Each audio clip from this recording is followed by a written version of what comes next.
Olá, seja bem-vindo ao Judiciário em Evidência. As medidas socioeducativas aplicadas aos jovens em conflito com a lei estão entre os assuntos desta edição.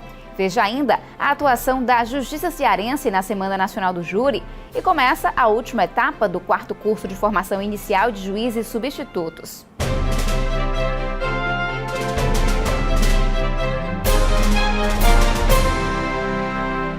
No Ceará, foram realizados mais de 190 julgamentos durante a primeira Semana Nacional do Júri. A mobilização ocorreu de 17 a 21 de março, numa parceria entre Poder Judiciário, Ministério Público, Defensoria Pública, Ministério da Justiça e Polícia Civil. Estiveram em pauta processos de crimes dolosos contra a vida, ou seja, quando existe a intenção de matar. A prioridade foi para os casos com denúncia recebida até 31 de dezembro de 2009, como estabelece meta da ENASP, Estratégia Nacional de Justiça e Segurança Pública. No Ceará foram agendadas ao todo 325 sessões. Em Fortaleza foram realizadas 21. No interior do estado, ocorreram 171 julgamentos. Para a desembargadora Maria Iraneide Moura Silva, coordenadora da Força Tarefa no Tribunal de Justiça do Ceará, os números refletem o comprometimento dos magistrados. Houve um engajamento realmente de todos os juízes, os colegas realmente foram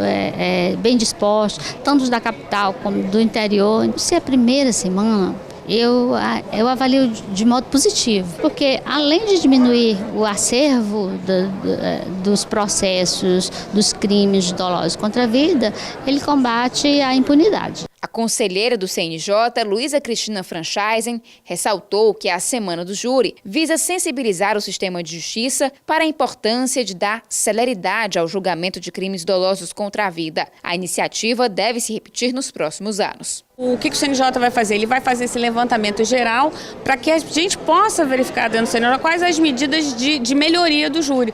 Porque o júri, não adianta só o júri ter sido marcado, né? E as comarcas foram escolhidas pelos tribunais de justiça, onde havia mais problemas. Agora nós precisamos detectar o que deu certo e o que deu errado. O que deu certo para repetir e o que deu errado para corrigir. O presidente da Comissão de Segurança do Judiciário do Ceará, desembargador Teodoro Silva Santos, conheceu o sistema de segurança da Justiça do Rio de Janeiro.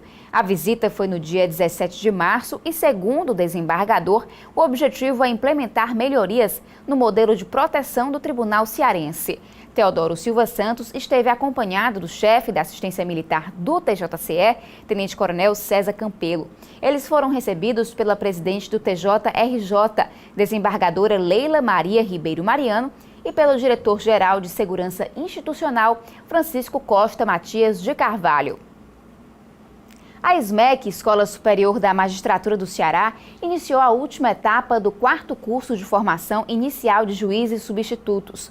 A capacitação, que segue diretriz do Conselho Nacional de Justiça, é necessária para obter a vitaliciedade. Com um total de 480 horas aula, o curso teve início em agosto de 2013, incluindo aulas teóricas e práticas. A última etapa, que envolve a atuação na comarca, começou no dia 24 de março. Os participantes são orientados por 7 juízes formadores com atuação na capital. Eles se reuniram no dia 21 de março com o diretor da SMEC, desembargador Haroldo Correia de Oliveira Máximo. A orientação ocorre por meio do ambiente de ensino à distância do Tribunal de Justiça do Ceará até 31 de maio. Entre 2 de junho e 20 de agosto de 2014, a Comissão Multidisciplinar de Acompanhamento e Avaliação de Magistrados visitará as comarcas onde os juízes substitutos estão lotados. A equipe vai avaliar a prática judicial e colher informações com os jurisdicionados.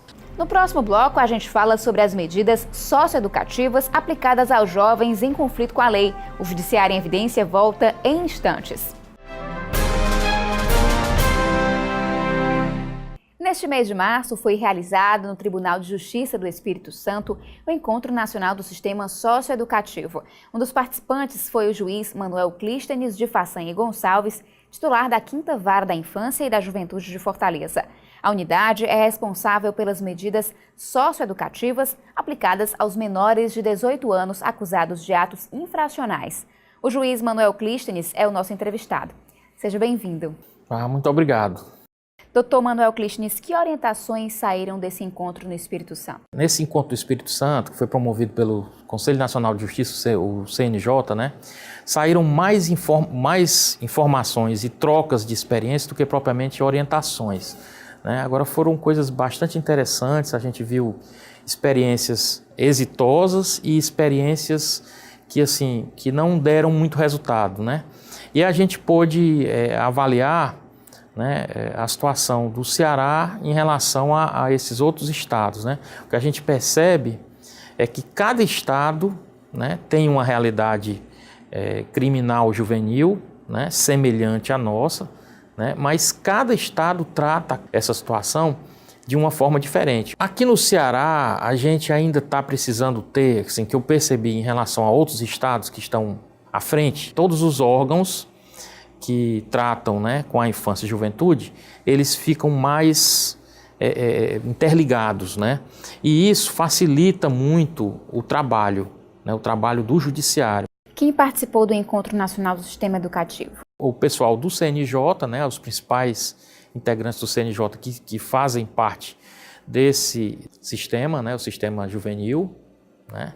Participaram juízes, defensores públicos, promotores de justiça e diversos profissionais que trabalham na área, né? Agora, aqui do Ceará, né, só participou eu, como juiz, representando o Tribunal de Justiça do Estado, e a promotora, a doutora Fátima Valente. Doutor Clístenes, quais as medidas socioeducativas previstas no Estatuto da Criança e do Adolescente? As medidas são as seguintes, pela ordem, né? Pela ordem da mais leve à mais dura.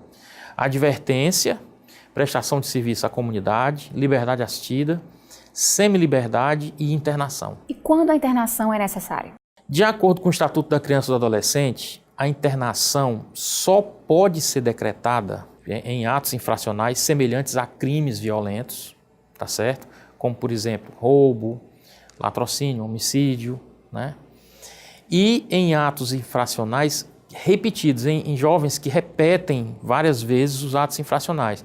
Então, por exemplo, tem um jovem pratica 3, 4, 5 furtos. Então, a internação ela só pode ser decretada dentro dessas duas possibilidades, né? Ou uma prática reiterada do ato infracional, né? Ou a prática de atos infracionais graves ou gravíssimos, né? Qual o tempo mínimo e o tempo máximo de internação? O tempo mínimo de internação seria o que a gente chama de internação provisória, que ela é decretada enquanto o processo tramita na justiça para apurar aquele ato infracional, apurar se o jovem tem culpa, se não tem culpa, se ele foi o autor, etc. Esse tempo são 45 dias, né? Agora, aí nós temos uma outra modalidade de internação que se chama internação sanção, que ela varia, ela pode ir de 30, né, até 90 dias. Essa internação ela é decretada quando o jovem descumpre, também de uma forma reiterada, as medidas em meio aberto, né? A medida em meio aberto, no caso, a liberdade assistida. Quando o jovem descumpre essa medida 2, 3 vezes, aí o juiz aplica a medida de internação sanção. A outra modalidade de internação é a internação chamada de internação definitiva ou internação por sentença, que é aquela que é decretada pelo magistrado e o tempo dela é indeterminado, de 6 meses, tempo mínimo, para 3 anos, tempo máximo.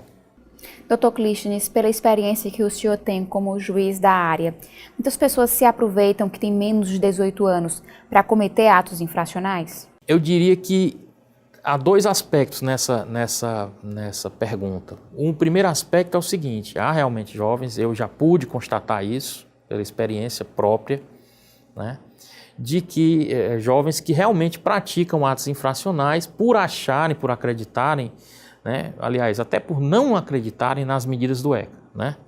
Então eu escuto muito em audiências, né, de mães que têm 2, 3 jovens, como é que se diz, dando problema, envolvidos na criminalidade, de eu perguntar para ela, e como é que está o fulano, né?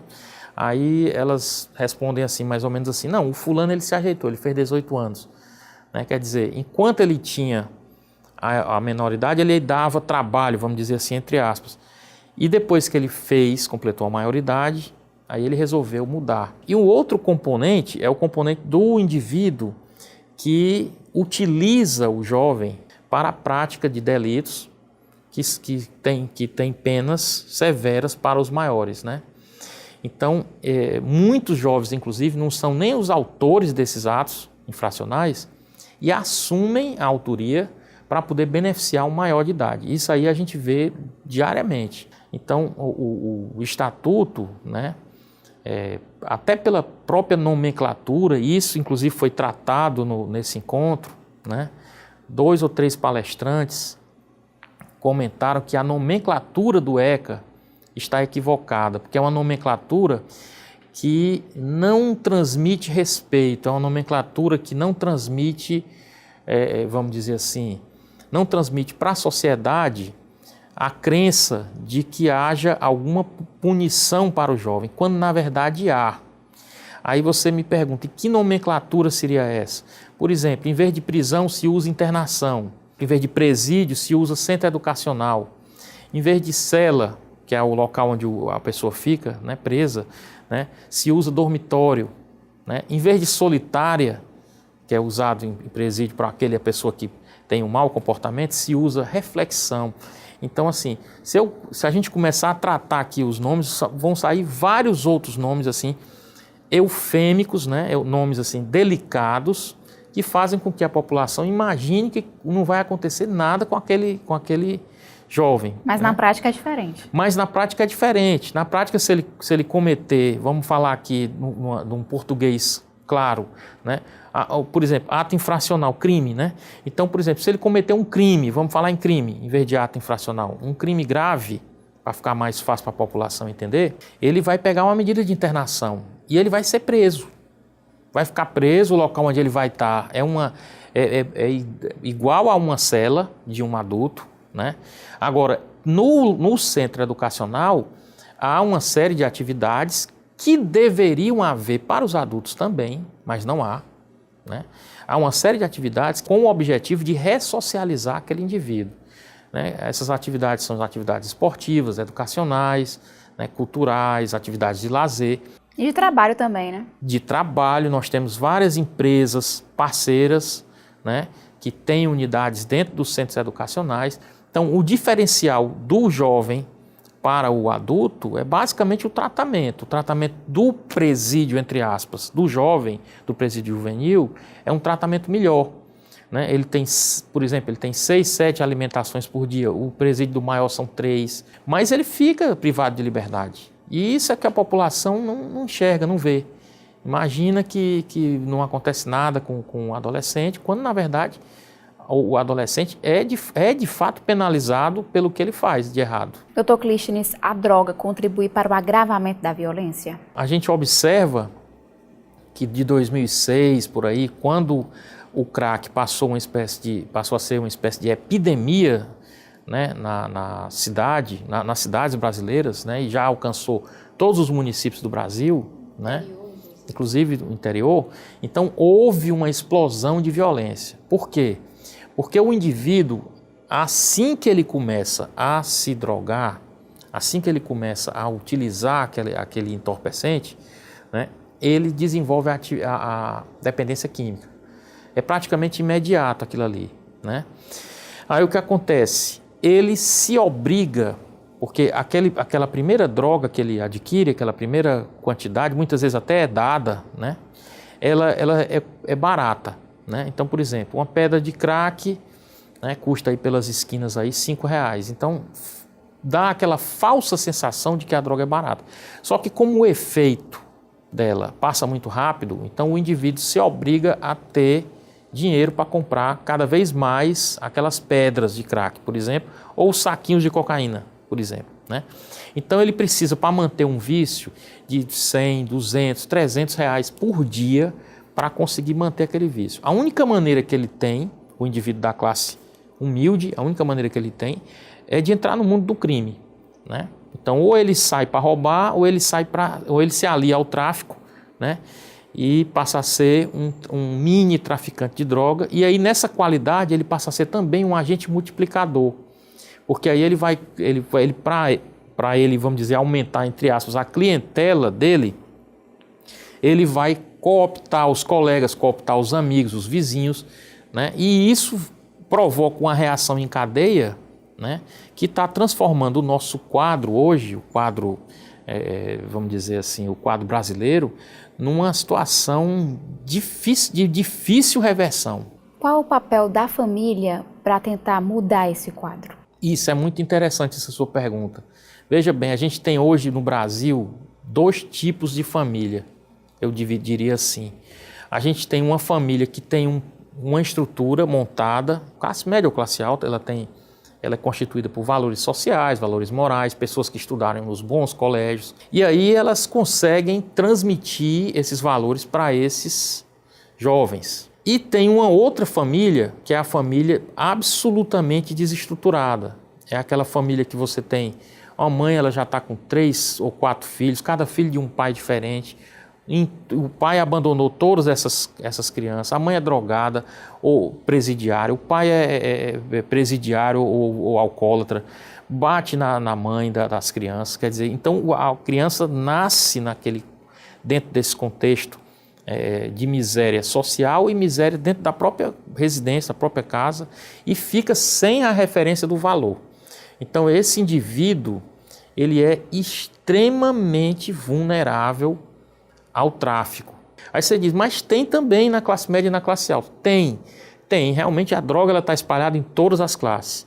O que acontece é que na classe média, o indivíduo, para manter o vício, ele mantém com os recursos próprios ou recursos da família. Tem a mesada dele para usar, ele não precisa roubar, ele não precisa se aliar ao tráfico, a não ser quando ele já está num nível num nível muito elevado, né?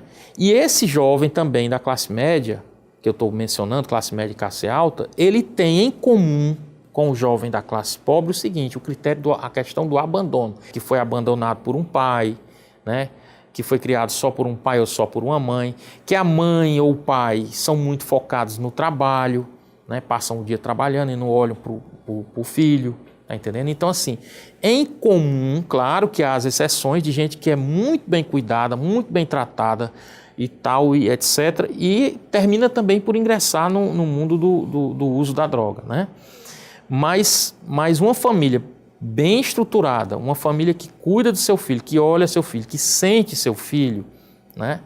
Ela tem muito menos probabilidade de ter um filho entrando no mundo da droga e por conseguinte, no mundo do crime, né? Do que uma família que não tem essa estrutura. A gente faz agora um breve intervalo e daqui a pouco volta com a entrevista sobre as medidas socioeducativas aplicadas aos jovens em conflito com a lei. Até já! O Judiciário em Evidência está de volta. O nosso convidado é o juiz Manuel Clístenes de Façanha e Gonçalves, titular da 5ª Vara da Infância e da Juventude de Fortaleza. O assunto são as medidas socioeducativas aplicadas nos casos de atos infracionais cometidos por quem tem menos de 18 anos de idade. Dr. Manuel Clístenes, quantas unidades de internação para jovens em conflito com a lei existem no Ceará? 8. De internação a gente tem 8, né? Agora, no interior, a gente tem 5 unidades que fazem a semi-liberdade e uma dessas 5 faz também internação, mas só internação provisória. E qual a capacidade dessas unidades? Para 500, mas nós temos 1.000 jovens internados. Nós estamos com 100% acima da capacidade. Quais os principais problemas do sistema socioeducativo brasileiro? O principal problema do sistema, no meu modo de pensar, assim, é a falta de investimento, tá certo? Falta de investimento, principalmente nas medidas de meio aberto, né?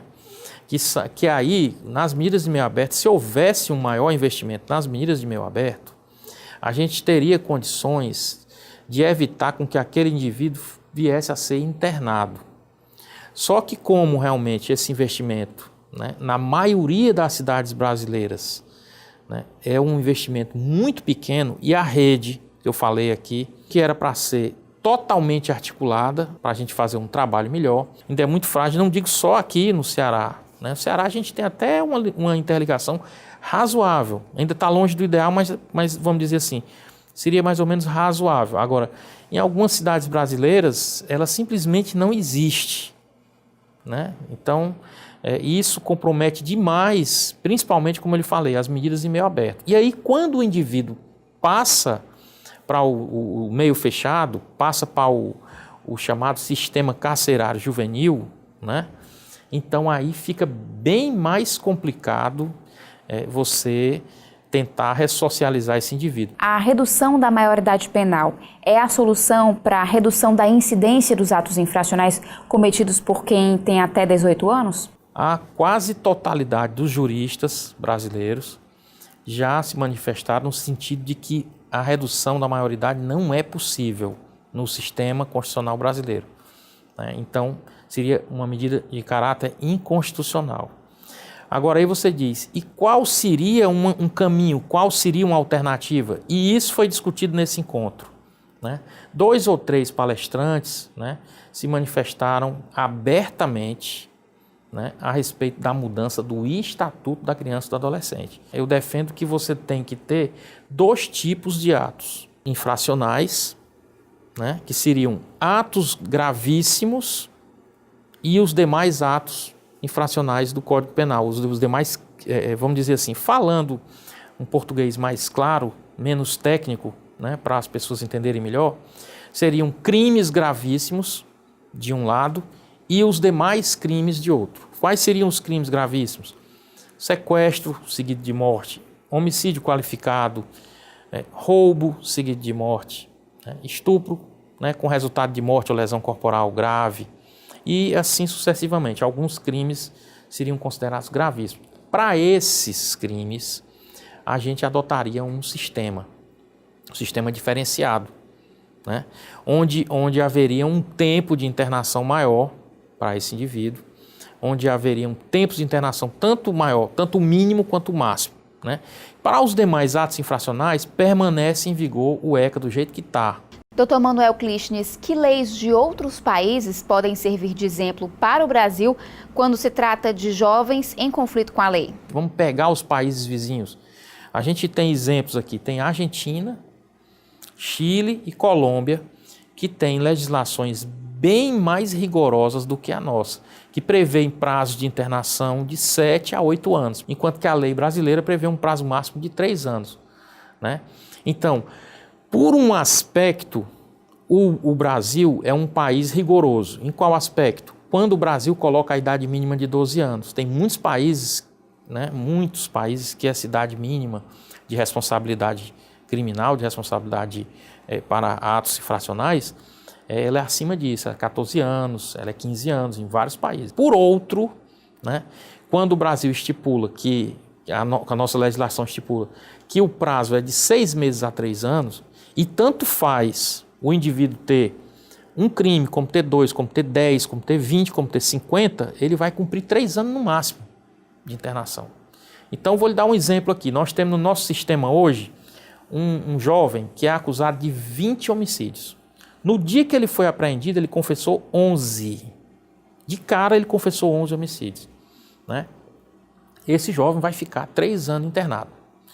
Eu não acho isso justo, eu não acho isso razoável, eu não acho isso plausível, né? Aí você coloca a mesma situação e um outro jovem que praticou, vamos dizer, um roubo ou um homicídio, um exemplo, vai ficar também os mesmos, no máximo, os mesmos 3 anos. Então você vê que tem algo, vamos dizer, desproporcional, tem algo injusto, tem algo irrazoável na nossa legislação. A partir de que idade a pessoa tem capacidade de saber se o que está fazendo é bom ou ruim? Isso é muito subjetivo, tá entendendo? Existem muitos estudos aí psicológicos que falam a respeito dessa questão da idade. Eu diria que uma criança, né, de 7, 8 anos, ela já tem mais ou menos uma noção do que é certo e do que é o errado, uma noção razoável, né? Se a gente colocar a questão no campo jurídico brasileiro, para nós essa idade, né, essa idade aí, do que é o certo e do que é o errado, para fins de responsabilidade criminal, ela foi escolhida pelo legislador como 12 anos. né? Há países do mundo que consideram 7 anos, 8 anos, países do Oriente Médio, que no meu modo de pensar é até um exagero, né? Um absurdo você considerar um menino de 7 anos responsável por um crime, alguma coisa desse tipo. Mas há países que fazem isso, né? O Brasil escolheu 12. Com 12 anos, o menino já sabe realmente de fato o que é certo e o que é errado. Agora, daí, né, a você dizer se antes ele teria essa condição, se seria 10, se seria 11, aí entra um campo muito subjetivo, né, e aí eu não veria como lhe responder essa pergunta, tá entendendo? O campo seria muito subjetivo. Eu conversei com o juiz Manuel Clístenes de Façanha e Gonçalves sobre as medidas socioeducativas aplicadas aos jovens em conflito com a lei. Obrigada pela entrevista. Muito obrigado, eu que agradeço o convite, foi uma honra ter participado do programa. O Judiciário em Evidência está terminando e volta na próxima semana. Até mais!